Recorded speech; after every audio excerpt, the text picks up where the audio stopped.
ये एक लगातार सिलसिला है।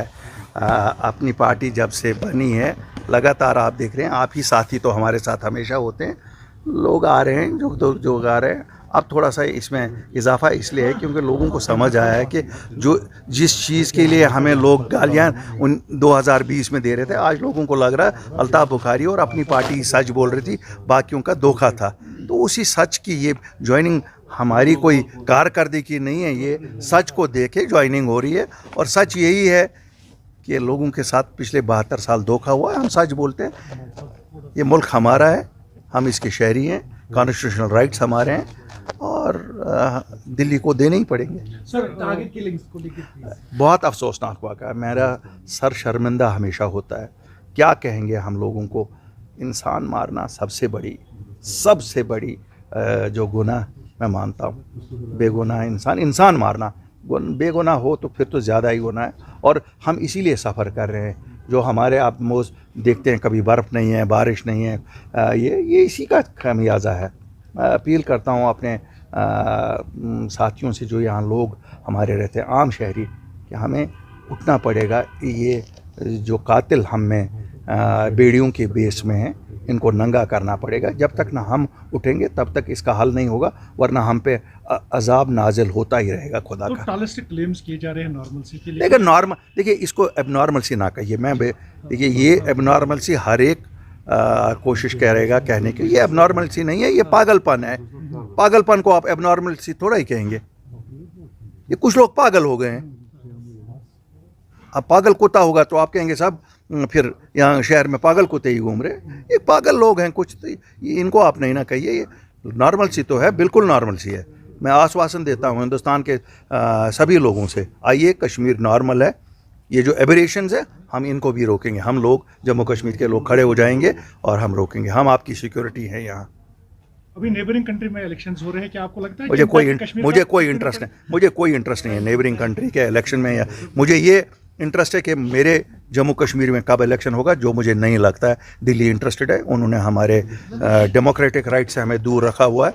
पार्लियामेंट वो अपने सवाद के लिए कर रहे हैं, उनको अपनी हुकूमतें बना। हमें क्या मिलता है?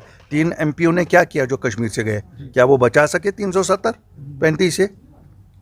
ये डोंग है कि हमें यहाँ पार्लियामेंट में इलेक्शन, हमें अगर डेमोक्रेसी प्राइम मिनिस्टर साहब आपने बहाल करनी है तो असेंबली के इलेक्शन के साथ करिए। आप तो प्राइम मिनिस्टर साहब रोज़ कहते हैं कि 1 नेशन 1 हम ये करेंगे। यहाँ तो पूरा मौका है। यहाँ तो ना असेंबली है और पार्लियामेंट आपने करना है, ये दोनों साथ करिए। क्यों नहीं कर रहे हैं आप? बाकी मुल्क के लिए जो सही है हमारे लिए सही नहीं है। बताया जाता है कि 9 के बाद जब पार्लियामेंट सेशन खत्म होगा तो यहाँ पर इलेक्शन कमीशन की टीम आ रही है। इलेक्शन कमीशन की टीम क्या करती है? वो भी रिमोट कंट्रोल होता है। जो वो लोग दिल्ली में फैसला करते हैं नहीं करना है, जम्मू कश्मीर के लोगों को वो हकूक से दूर रखते हैं।